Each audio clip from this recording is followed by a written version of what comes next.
Welcome into Sports Idiot Nation. It is a Friday, and today we're going to check in with Bam Adebayo. Fair or foul? 83 points. Are you kidding me? Also, Matt from Maxx Crosby to Baby Kyler. We'll get you caught up on all things NFL. And speaking of NFL, we have to remember the Oilers. Remember the Titans. Sports, comedy, pop culture, and everything in between. By idiots, for idiots. This is Sports Idiot Nation.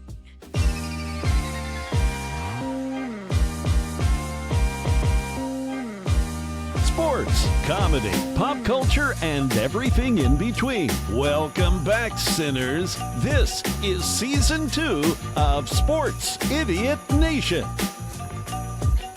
Welcome into this lovely Friday, this cold streak. It got like real cold all over the country. Back to wearing our hoodies. I put my jeans back on. I wore shorts, dude, for like 2 days. I don't know what it was like in Tennessee. Oh, I thought you're letting everybody know you put pants. Actually, wore pants this time. Like you have pants on. You don't typically wear pants. Just Montel Williams,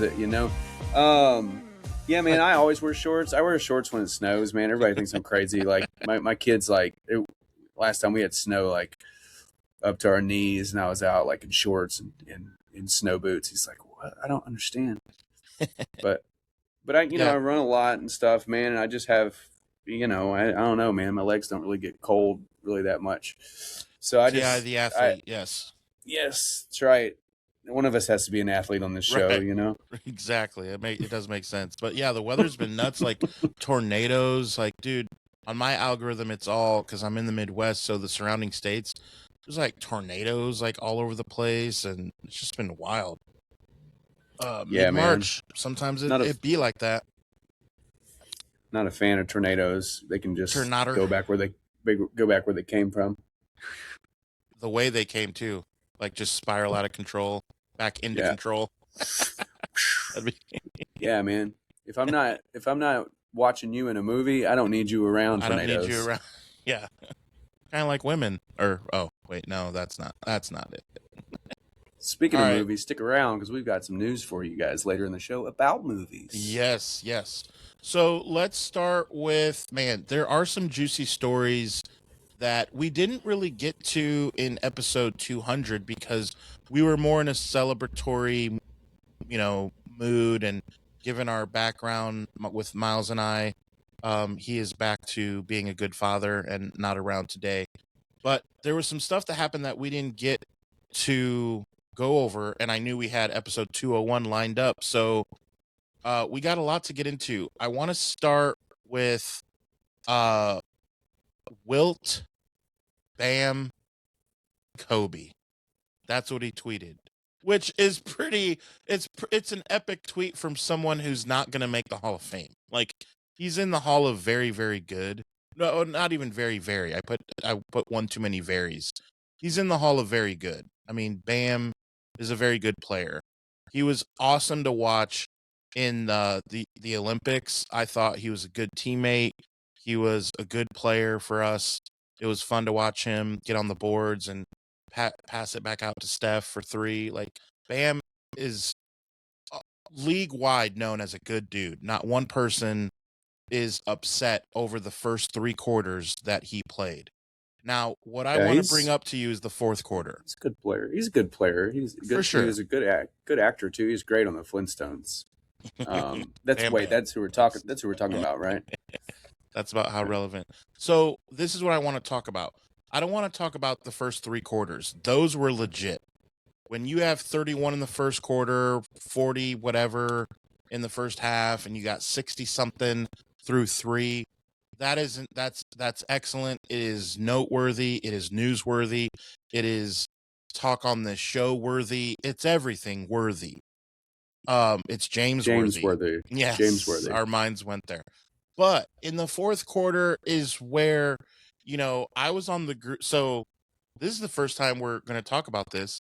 We have 2 group chats. We have the Sports Idiot Nation group chat, and we have the encompassing all idiot sinners, all of the sinners So we have Memphis J in there for hoops, right? We got Matt with wrestling. Like, we got a bunch of us in there, right? We're all on a group chat. And it was a big enough story that this was the big group chat. Bam has 68, Bam has 71, Bam has 72. I'm laying everything out, and I can't believe what I'm seeing as it unfolds in the fourth quarter. And I want to know where you stand, as we're all fans of Kobe. So let's break this down. In the fourth quarter, this is what happened.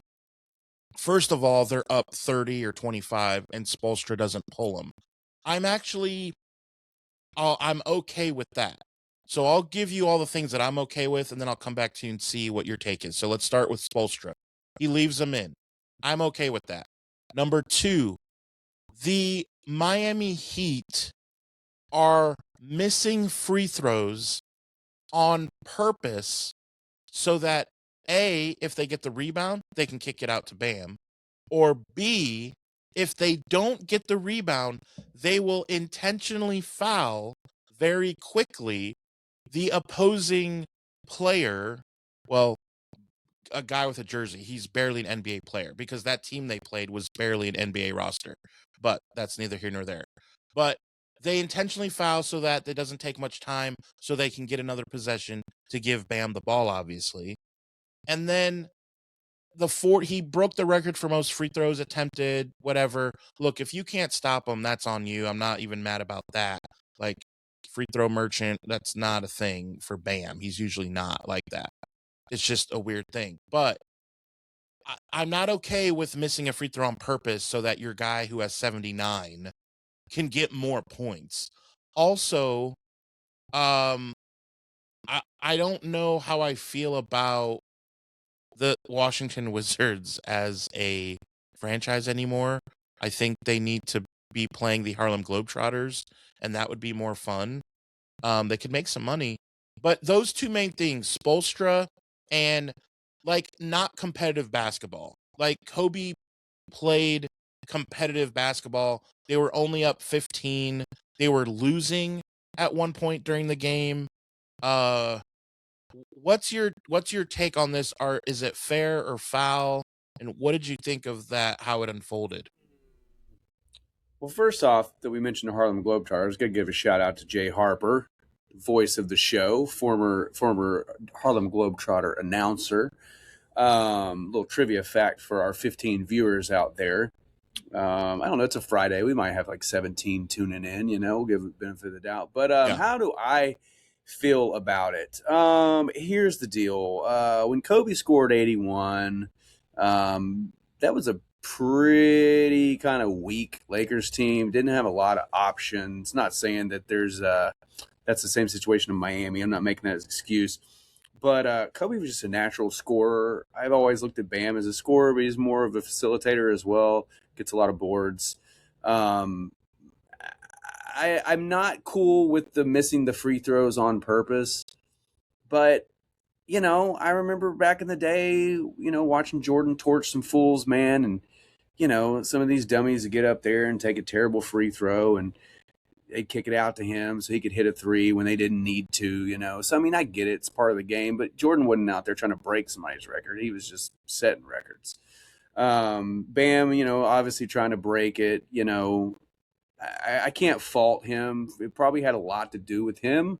He was probably like, hey, here I am. I could probably just sit the bench, or I could actually try to break this record. And once his teammates probably found out how close he was, that's what teammates are going to do. Yeah, I'm okay with that. Feeding yeah, him the ball, I get it. Force feeding it, or missing free throws on purpose is kind of stupid. Intentionally fouling is kind of stupid. I mean, unless you're hack-a-shacking because you're down and you need the points. Yeah, it's a 7-point game. That's fine. It's different. Yeah, but I do remember like Kobe's farewell game. Like I think his farewell game. I think he had like 60-something points or whatever, maybe 70. Yeah. I don't remember what he finished with his final game, but I think it was 60. They were just feeding him the ball, and he was just scoring at will. And they were just feeding him the ball, and everybody was feeding him the ball, and then people were backing off on him.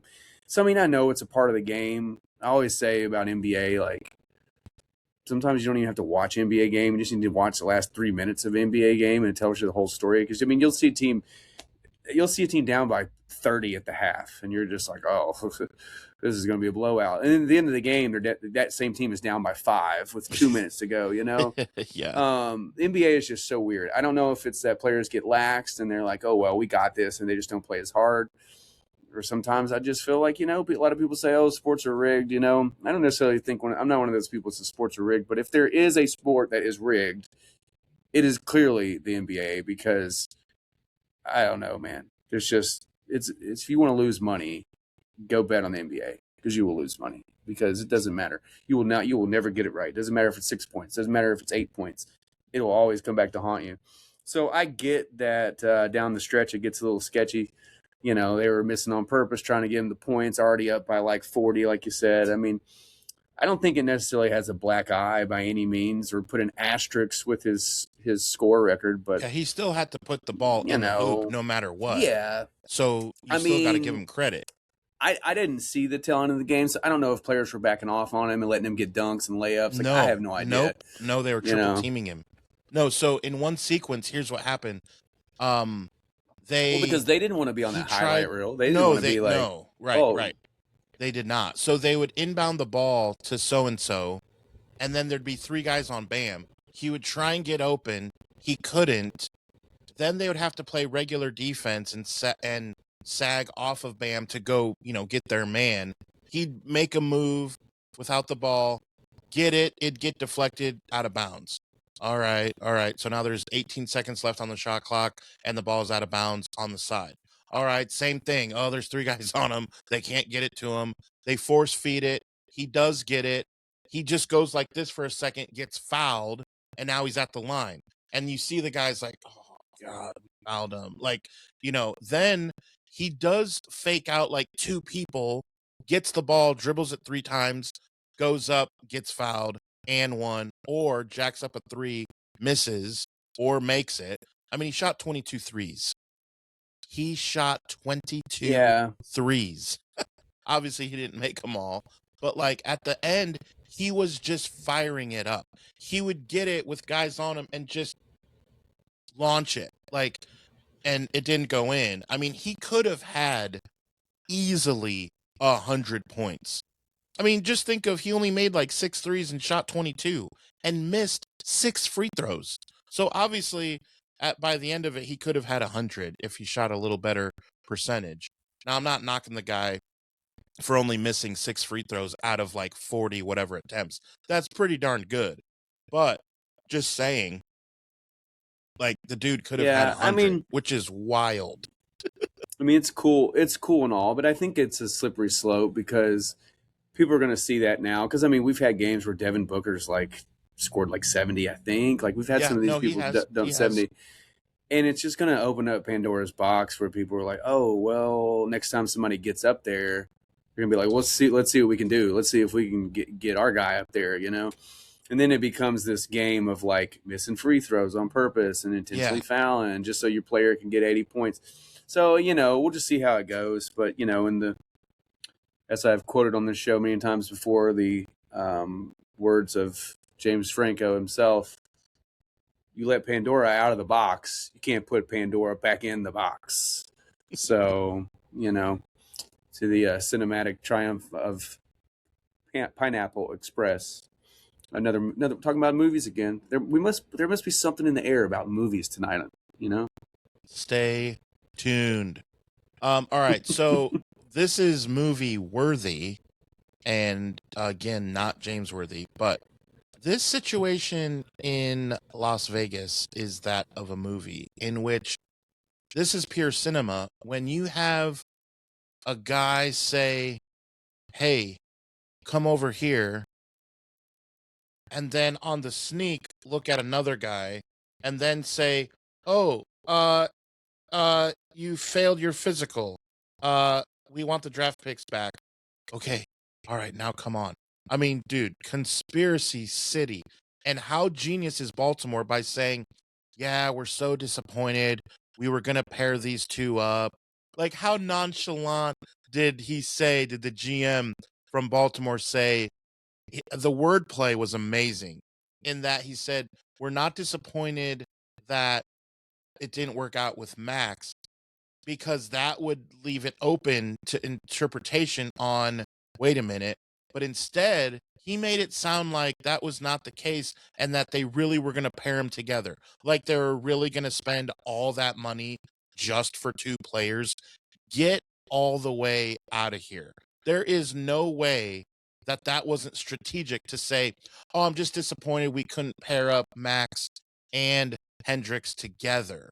When we know that was never going to happen. He had to save the conspiracy and say that. I just thought that was genius, dude. Yeah, I mean the big winners here are the Raiders because I mean, yeah, they lost some draft picks, but I mean they still have. I think they still have a decent amount of draft picks just from all their trades over the past few years. They've got the first pick in the draft. They're drafting Mendoza. They already have Janty.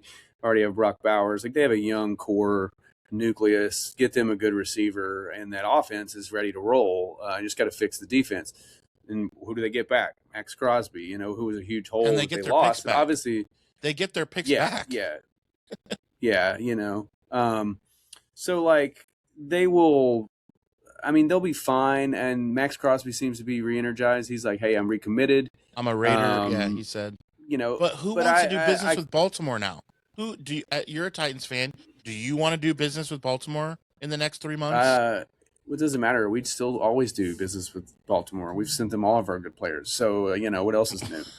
I mean, the list goes on forever. Steve McNair, Derek Mason, Samari Roll, Derrick Henry, just to name four. You know, I know we've had more in there, you know. Yeah, but I would not want to deal with that guy.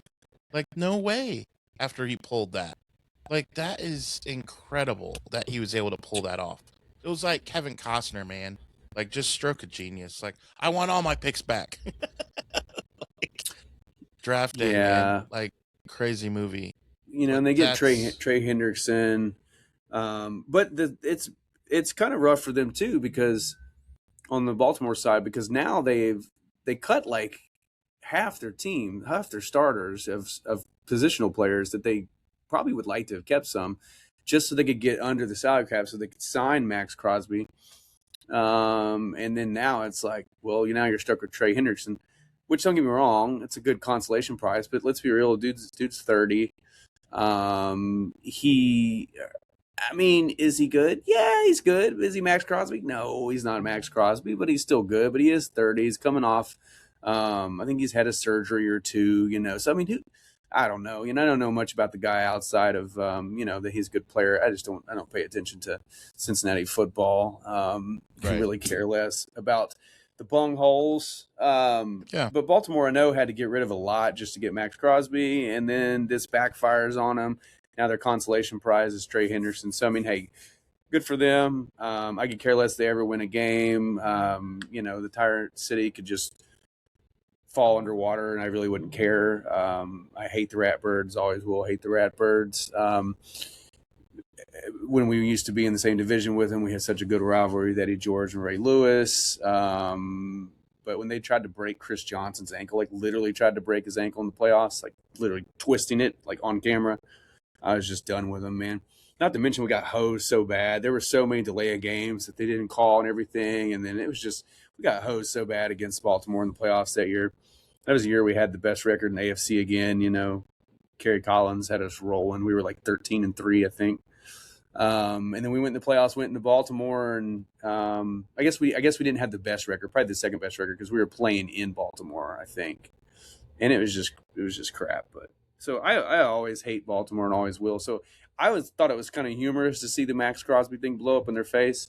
But yeah, I mean, it still makes me wonder if Max is really going to stick with the Raiders or if something's going to happen for the season or before the trade deadline. Like, he already said he wanted out, and now he's like, I'm recommitted. You know, that's kind of like, well, you already made your decision. You don't want to be here. How excited are you to be back here? Like, you can't be that excited. You know, they were clearly going for a rebuild. Crosby is on the move, and here's how I think it's going to go down. If you trade right now for Maxx Crosby, and we're talking picks, it's understood that one of those picks at least will be for this upcoming draft in a month, right? However, if you wait till, I don't know, May 1st at least, any trade you make, it won't be for this year's draft because it would have already happened. So it's assumed that it would be for 2027 and beyond. And so you can, if you're the Raiders, you have no rush to figure out Crosby because A, you could literally keep him, you could, and B, there's no law that says you have to get him traded when it doesn't go through. That well, the rules state you got to get him traded within a week. No, you can wait.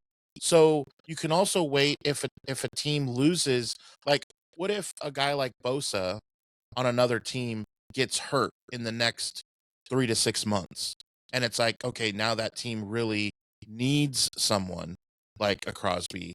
So I think the Raiders are sitting pretty because they have so many options. And the maybe the least favorite from the brass people over there is that they have to keep him because he costs money and, whatever. But that's worst case scenario for them is that they have, oh shucks. Well, We have to keep a guy with 10 tackle for losses, 10 sacks. well, that's what I'm saying because they've already put a public statement out saying that they're not trading him, and he's already made a public statement saying I'm recommitted. Let's go. So I mean, yeah, maybe he doesn't get moved. Yeah, maybe. maybe but he doesn't. that's all. I don't believe any of that. Like after, But also, how bad is his knee? I mean, we all laughed at the end of the season when he couldn't touch his toe. Did you see that? They said you're hurt. They told him you're hurt. We're shutting you down, and he's making a big deal about it. And he's out there playing basketball, videoing himself. And it's like, well, clearly, bro, you were hurt. Like, what are you like? What was the whole thing that you were mad about? Like, yeah, they weren't shutting you down so they could. Yeah, everybody was like, oh, they're shutting him down so they can secure the first pick in the draft. It's like, no, they're shutting him down because dude obviously must be hurt. Now we know he really was hurt. Because I think the Ravens would rather have Maxx Crosby, but hey. Probably saw something they didn't like. Probably saw something that would have been fine to overcome. They know it just needed time. But like you said, they started looking really deep. They're like, hey, we got a loophole here. We can get our picks back. We can sign Henderson. Let's go do that because we've got rid of half our team to get Maxx Crosby. And now we got this guy that's not as good, but still good. Right. We get those 2 first-rounders back. And, yeah. Kind of iffy. Definitely conspiracy theorist for sure. Very much. I don't trust the Ravens, definitely, as far as I could throw them. I mean, they got rid of Jim Harbaugh because a kicker missed a kick by 18 inches. And I think he missed it by a lot, if I remember. Yeah, it was way. It's like the airplane traffic controller was like, over here. But the point is, if he just kicks it straight instead of kicking it with his eyes closed, which is apparently what he did, then we wouldn't even be having any of this conversation. I feel like he still would have been there. They would have been going different direction. Like it's crazy how much an NFL kicker maybe makes teams go. Seems like him and Lamar Jackson had some butts and heads. But if as well. they go to the playoffs, I just don't think you fire a guy like that. Like. Because you could say, well, at least we got to the playoffs. And plus, who knows what they would have done? You just don't know. I mean, a guy gets injured on the other team or whatever. You just don't know. So another quarterback that I want to talk about, which I don't know why.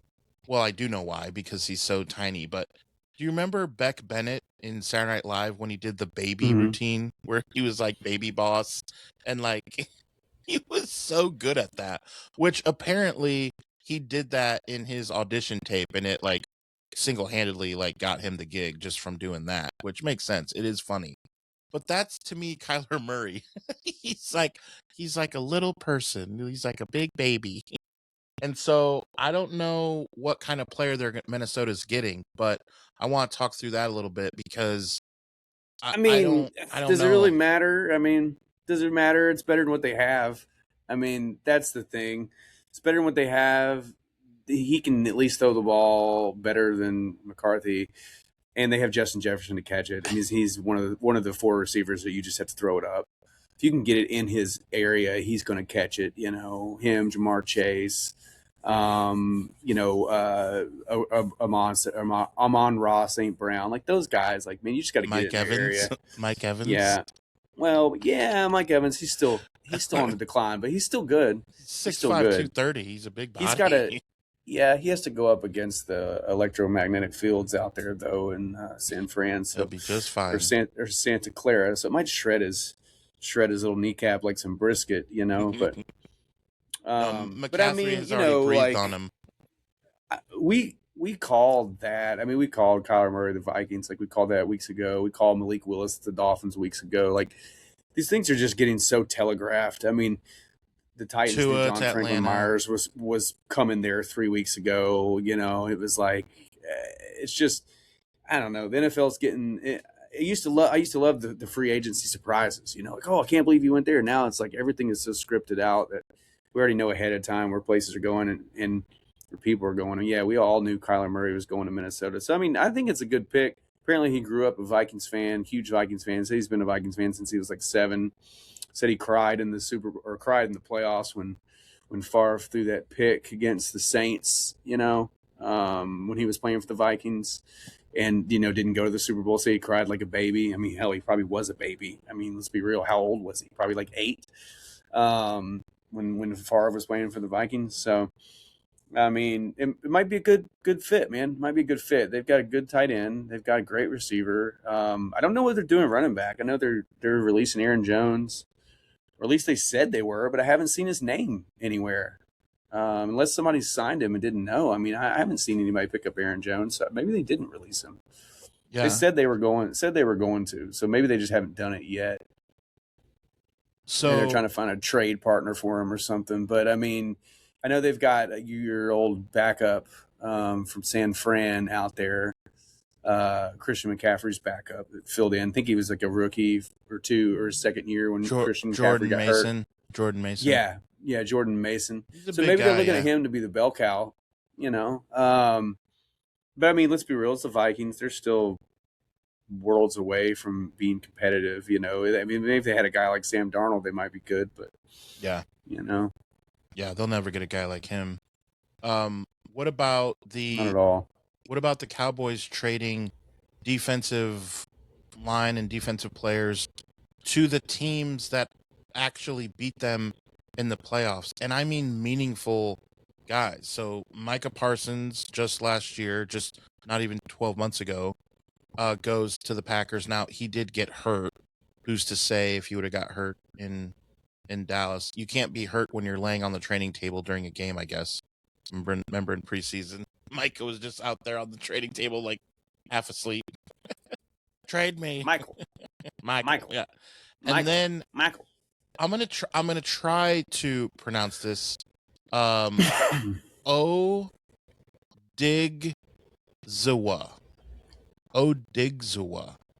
I have no idea because it's still new. Osa Odigzawa. I assume I'm saying that wrong. I'm just assuming it. But I am fine, stoked. Man. Sounds good to me. I am very stoked that the Niners got this dude because I'm a UCLA fan, as you know. So I remember him from UCLA. This guy went to UCLA and then went to the crappiest team you could ever think of. So you pair that with Miles's guy. So there was 2 years ago, there was a lineman from IU that was making every defensive play in the backfield. He found a way to get sacks. He was grabbing the running backs, throwing them like rag dolls. And his name is CJ West. Now, he's not a big name, but he was a rookie last year for the 49ers. And he's a big body, and he's going to be a guy eventually. Maybe not even this coming year, but he's still very young, obviously. But you pair that with Alfred Collins, who they got, was really good. And now this dude, Odigzawa, I have no idea how to say it. Like, I'm stoked. And then Bosa comes back. They got Greenlaw to sign only for $7.5 million on his contract. It didn't work out in Denver for him, so he's back.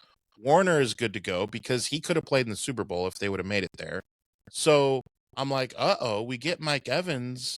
I know the NFC West is loaded, but I'll ask you, since you're not a homer, do you give the 49ers a chance in the way too early to ask. Do you give the Niners a mean, chance to compete for the NFC West? yeah, I mean, sure. Anytime you have Christian McCaffrey, you have a chance. And again, Mike Evans is a great signing, but I mean, we just don't know. I mean, it just one hit the wrong way and he's out for 8 weeks. Like we see it. It happened this year. And he came back and we thought he got hurt again. Luckily, he popped back up, but Yeah. he came back and took a brutal shot, and everybody was like, "Oh, great, now he's gone again." But I mean, signing to 3 years, you obviously think he's got more left in the tank. If they were really concerned with that, it would have just been a 1-year deal. So obviously that's a good sign. Christian McCaffrey, you have a good chance. I mean, as long as the defense is playing good. I mean, it depends on, I guess, how important Saleh was to the defense for that to matter. I mean, I don't know if he had some kind of connection with them and really, really got them to rise above their expectations, especially when all of them are going down like flies. Yeah. I know you got Raheem Morris in there, who is a good coach and was a great defensive coach and a great player himself in the NFL. So, I mean, I don't know how far off his scheme is from Saleh or whatever you're running, and I don't know if there's a lot of buy-in there. It's really there's two things that you guys are going to take. It's going to be how quickly your defense can acclimate to Raheem Morris, and then two,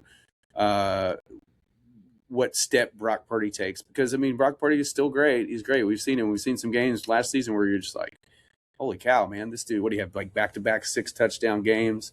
He's bobbing and weaving in and out of players and running, and like he's giving those old Aaron Rodgers vibes sometimes. Like you see him out there pumped, he's screaming, he's doing everything but doing the belt like Rodgers, He's doing the Dougie.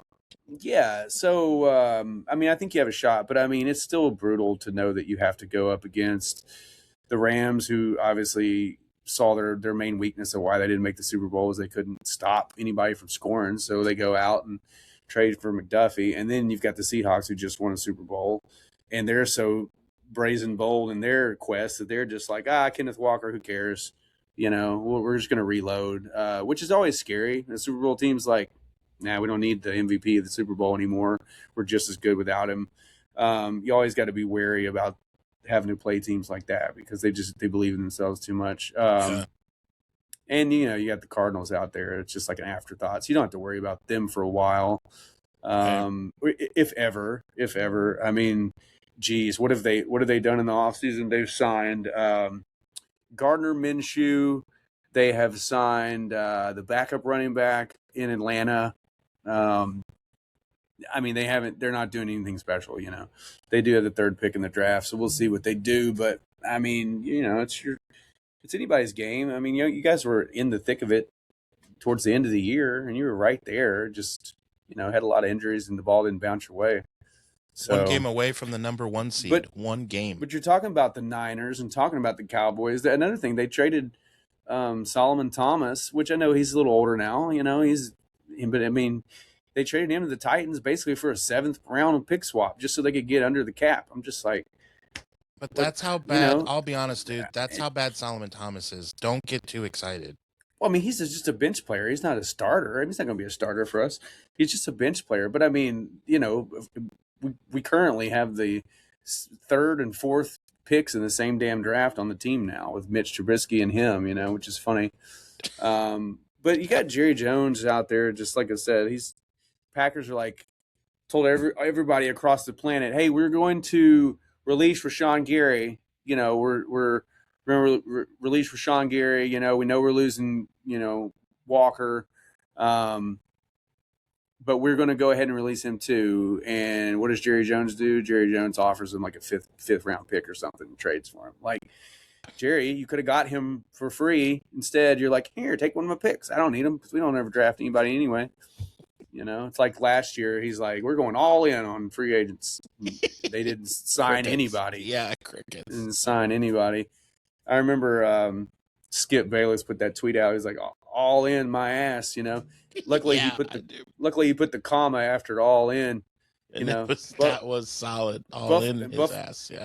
Buffalo Wild Wings tweeted out. They were like, that comma is working way harder than anybody in Cowboys organization for free agency. Yeah. Let's eat. grandma. Let's eat grandma. Commas can save lives. That's right.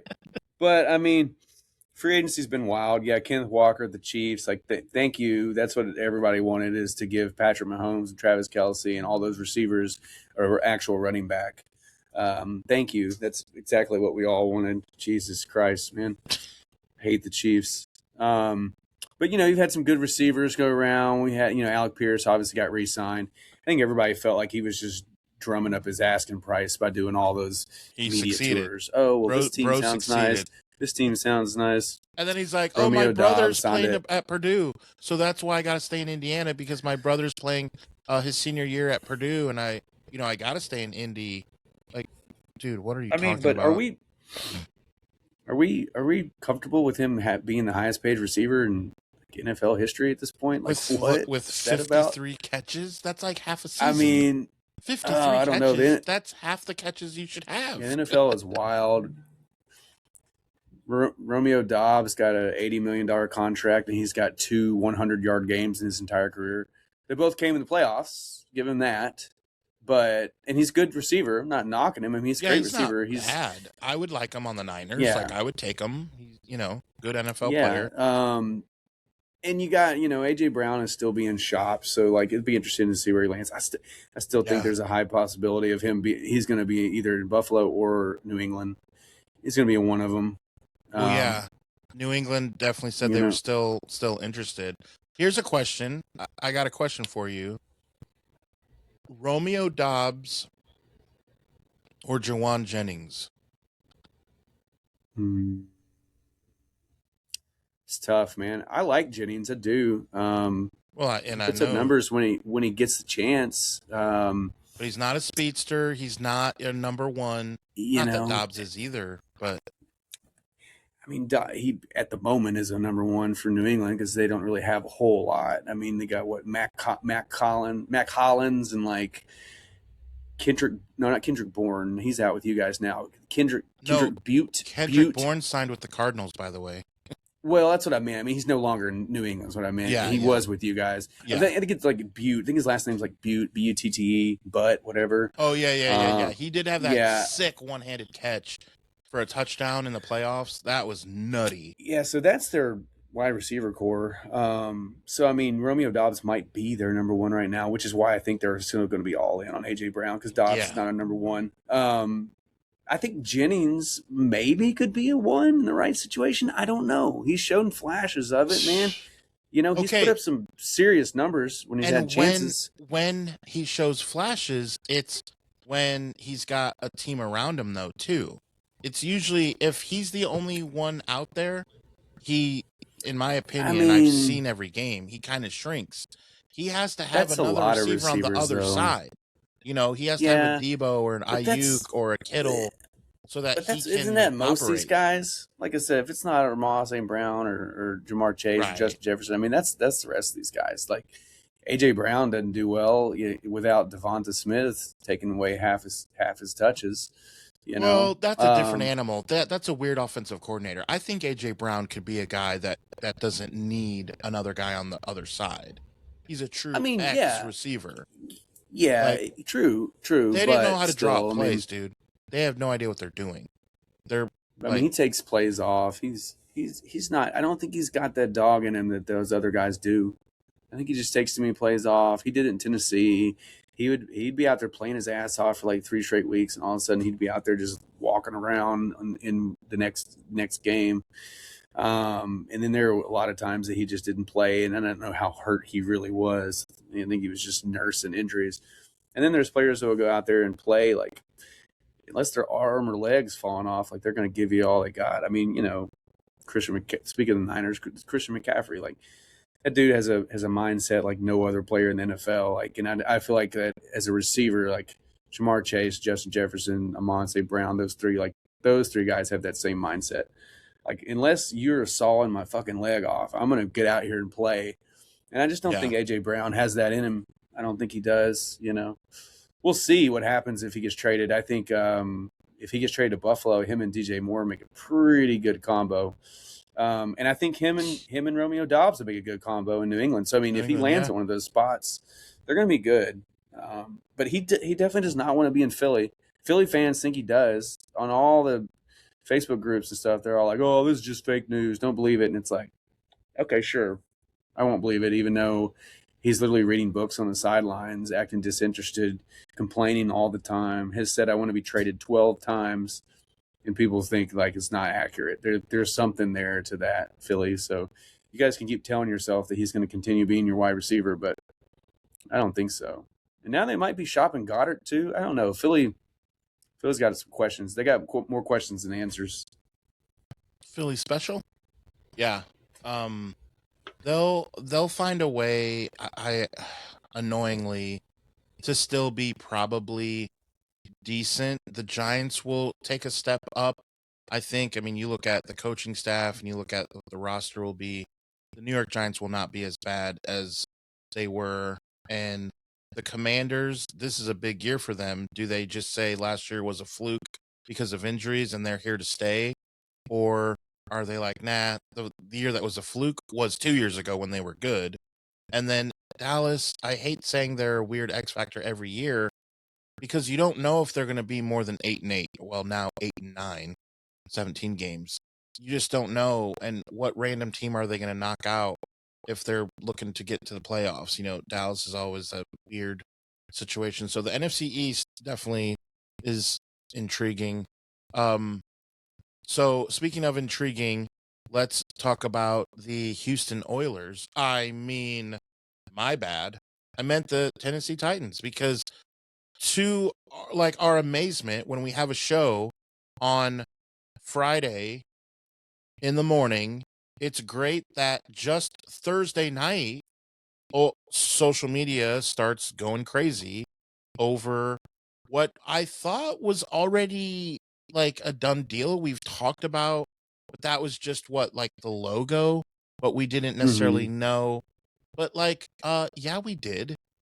Is anyone in the state of Tennessee shocked at the reveal? I don't understand what's happening. I don't understand what was so breaking news about Adam Schefter last night. Like what are we doing? This was a foregone conclusion, or am I wrong? Well, I mean, they haven't really released the concepts for the jerseys because they didn't want to ruin the event. They just kind of, there were just teases of things come out, and there's a lot of things that people got wrong. A lot of them are like, oh, they're ditching the Titans on the front of the uniform. It's just going to say Tennessee. Well, yes and no, because the blue uniforms are still going to say Titans. The white uniforms are going to say Tennessee.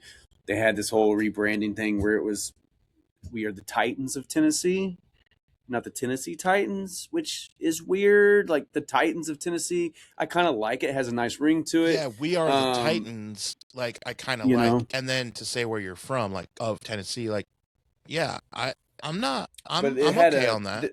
Their background at the event was, Titans of Tennessee.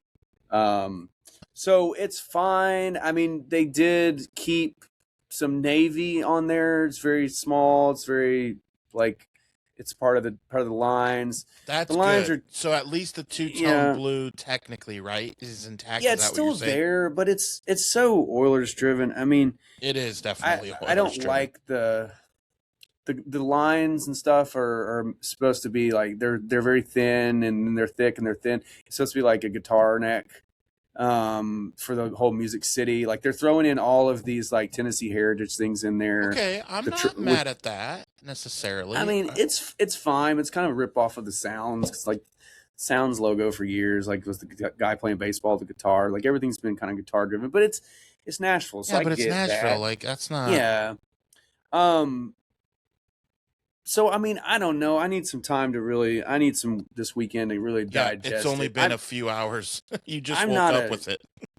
I'm not a huge fan of it per se because I just don't, I mean, to the Titans fans out there, I'm sorry for saying this. I just don't give a shit about the Oilers. Yes, it was cool while they were here for a little bit, Tennessee Oilers, and it was fun to rub it in the face of Houston fans and be like, ha, ha, ha, we own the colors and all that. But now we don't really get to do that because it's just like, well, now these are our regular colors and we wear them all the time.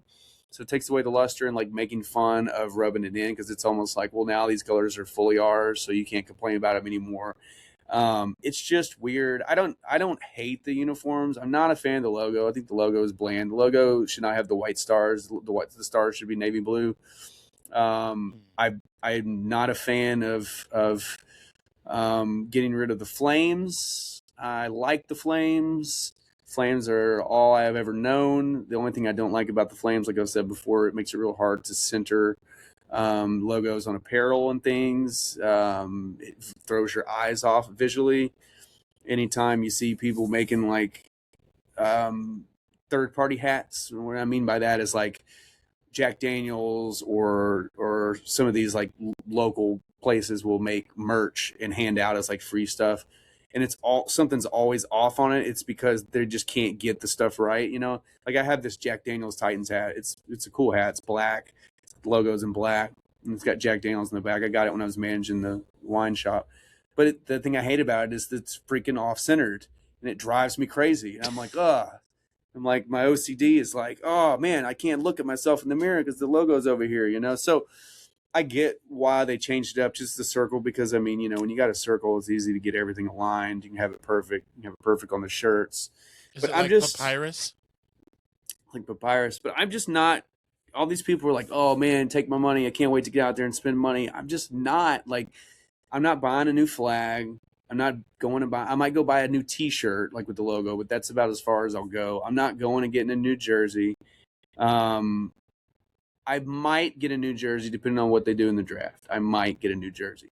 I did say that if they signed Breece Hall, I would go buy a jersey. They did not sign Breece Hall. Poor Breece Hall got franchise tagged again by the Jets. Poor guy. I mean, can you imagine that? So, well, this is the third year in a row I think they franchise tagged the poor man. Like, just let him go, set him free. Like, why are you doing this to him? But yeah, I just I need to over the weekend cuddle up with my, you know, Chris Johnson jersey and my Kevin Byard jersey and like Yeah, I my saw old you Vince post. Young, my old Vince Young jersey, and just kind of remember those times because they're gone. We have these new jerseys. Remember the Titans? Yeah, remember the Titans. And again, like, I don't hate the jerseys by any means. I think a lot of people think I hate them because I've talked about them a lot. But, you know, it's my job to talk about them. I have a page with like almost 40,000 followers, and people want to hear me complain. Okay, people want to hear me complain. Like this, like I said, the reason why they didn't have the event open to the public is because they're afraid everybody to riot and like burn the city down. They left it to just season ticket holders. They know that they have them hook, line, and sinker because they got your name. They know who you are, so you can't cause a ruckus because they're going to take your PSL from you. Yeah. And then another guy commented and was like, well, they're probably scared because of the 5,000 posts that you've made about the new logo. And I was like, well, that's where you're wrong, because this is 5,001. So, yeah, I just don't know, man. I still don't know how I feel. I watched the event last night, live stream. Shout out to Titans Uni Tracker on X. This man had it streaming live for everybody. He was at the event. At one point, I was watching it. There were like over 12,000 people watching his stream. So that is cool. Shout out to him because it wasn't open to the public. It wasn't Titans social media didn't stream it. Like, what is that about? Total missed opportunity. Titans social media is weird. Shout out to Nate Bain, who is the orchestrator of their whole program, but he's not the one out there doing all of the work and everything and making all the decisions. But he is one of the main guys. He does a great job.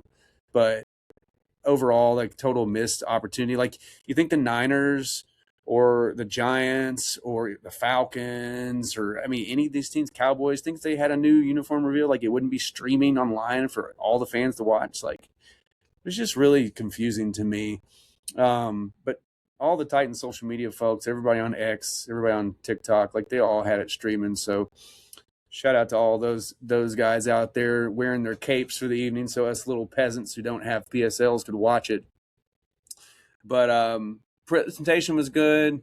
They had a 12-piece orchestra. They had a band. Kyle Brandt was the guest MC. You know, he made a big tweet yesterday about how he felt like there was a team draft in the top 5 that would make the playoffs. And I felt he was talking about the Titans. I even commented on his post. I said, tell me you're talking about the Titans without saying you're talking about the Titans. And sure enough, he came running out, had the crowd hyped. He was talking smack. He was talking about how nobody talks about the Titans, none of his other fellow reporters. And he said, we're going to do it. It's their worst nightmare because it's all we're going to talk about tonight is the Titans all night long. And he's like, we're not talking about Aaron Rodgers. We're not talking about, Maxx Crosby. And he actually made a dig at that. He was talking about all of the new free agents the Titans signed. And he was like, I'll tell you one thing. I know they're going to pass their physicals, which I thought was pretty good. And he had him rolling, man. And Kyle Brandt's a cool dude. So Yeah. that was cool. Like, the presentation was great. They went behind the scenes and interviewing folks, like all these famous Titans, former players and country music singers were backstage. Javon Curse and all these guys. Jeff Fisher was there. And they had all this cool stuff set up. They had like ping pong tables and old arcade machines, and they were all like playing games. Delaney Walker was there, your old Niners dude. He was there. So, I mean, the presentation was great. I just am very partial to the old uniforms, very partial to the old logos. I just need some time to adjust to it. But overall, I'm really kind of meh. I'm like the shrug emoji. I'm just like, it is what it is. I don't hate it. I definitely don't love it. But I obviously don't have a choice in it. They're still going to wear it, whatever I say. Yeah. The good thing is my sunglasses match even more now with our jerseys. So don't have to update my color there. So I guess that's a win. Not all bad. Yeah, not all bad. So not all bad. Shout out to the Titans for looking out for me. But like I said on my page, once we win the Super Bowl, everyone will forget about the jerseys. So let's get that Super Bowl coming. So we're going to be talking about the jerseys for a long time then, it seems like.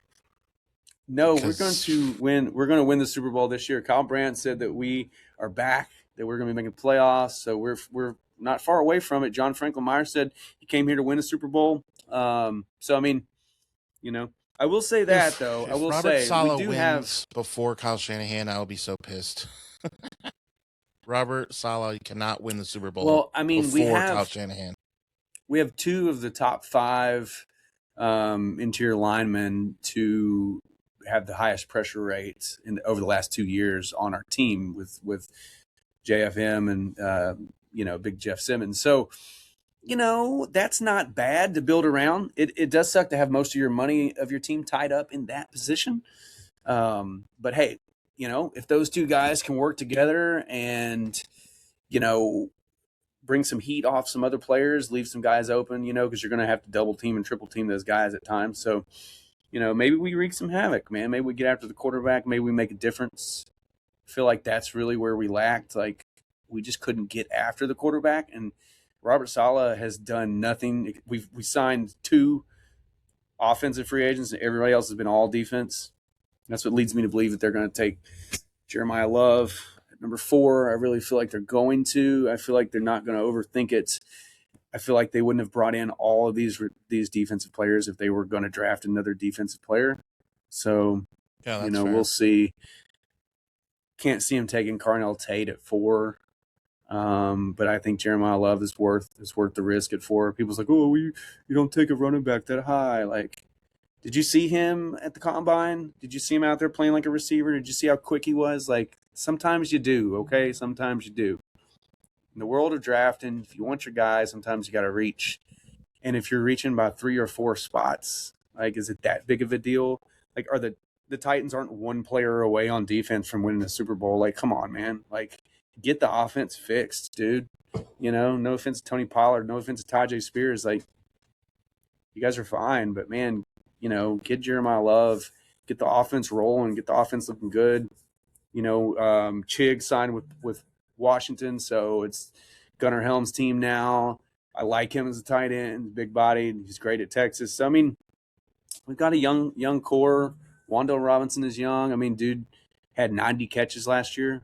I mean, it was hard as hell for Titans receivers to ever even get close to 1,000 yards and 100 catches and shit, So we'll see, man. Like, he might be a good fit for Cam Ward. If you give Cam Ward a running back like Jeremiah Love, it takes the pressure off. Hey, you might see him take that sophomore leap. So, So, I mean, there's a lot of optimism, the jerseys are the last of it. Everybody wants to complain about it. Like I said, I'm not on the fence of hating it or loving it, but it is what it is. But I was watching it and I was just like, I don't know. I don't really like these. They're just a little too Houston for my taste. But they're all Houston. I mean, it's I big know, time Houston. I mean, I know. it is what it is. Like, they're the Houston Tennessee Titans. Like, that's. I just don't like that there's no sword involved anymore. I love the sword. It kind of defeats like everything we stood for the last like 26 years. It's like, okay, well, we're no longer that anymore.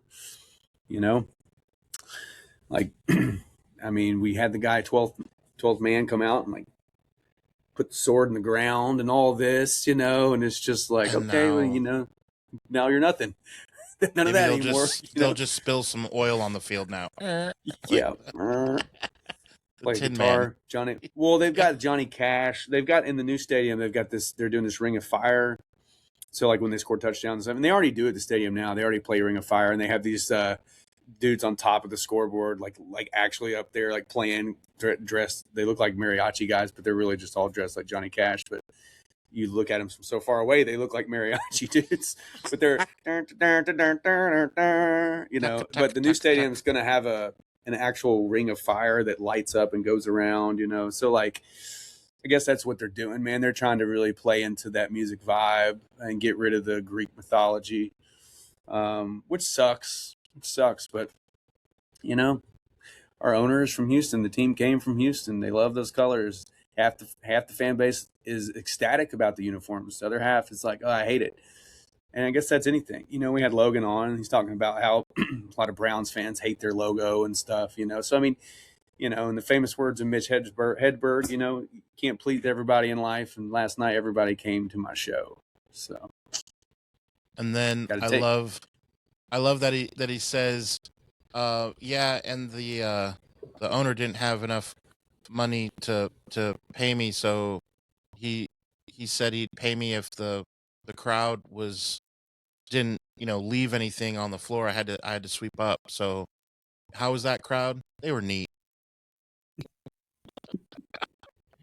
Yeah, he's got another one. He says weird one-liners. He says I really like playing these improv shows, because he's like at the Improv. It's whatever that bar is called, the Improv. And he's like, yeah, but every time I leave, they just add an E to the sign. Improve.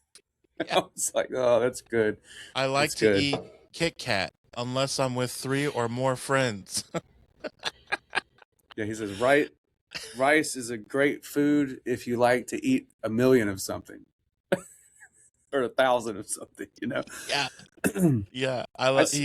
There's so many. I saw Mitch Hedberg, man. I got to see him. I saw him at Zany's like 3 months before he died.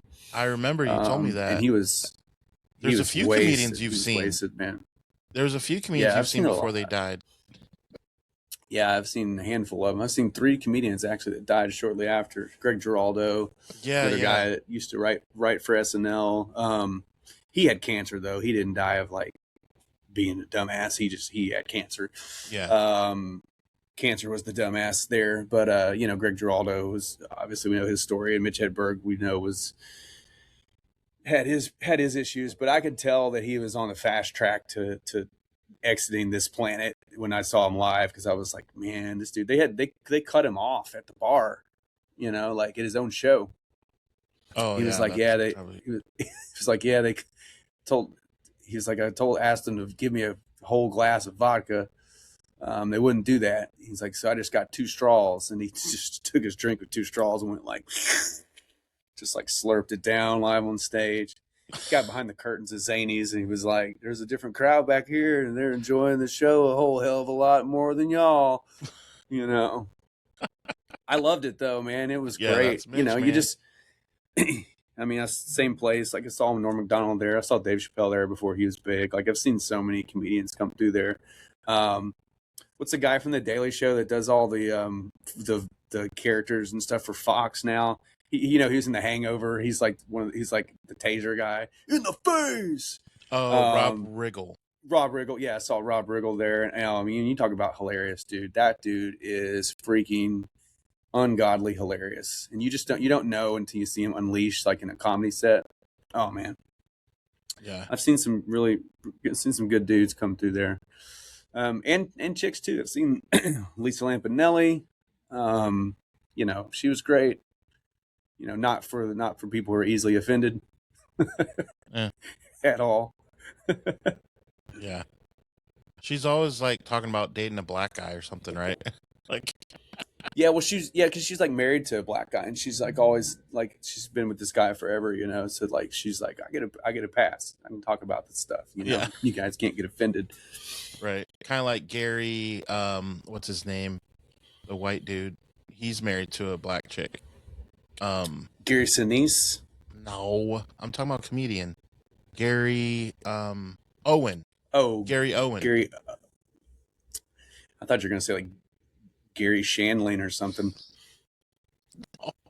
No, from this century, T.I. From this century. Not from the 1900s. Gary Shandling. He was Larry good. Sanders. But he was good, but just, not someone who's 100 years Wasn't old.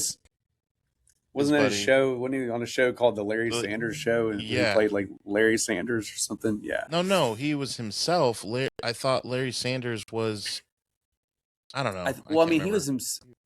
I thought that I never really watched it. I just kind of remember. I think it was on HBO, but yeah, it was. He was kind of like a Seinfeld / Larry David / Richard Lewis / Richard Belzer, like kind of those guys.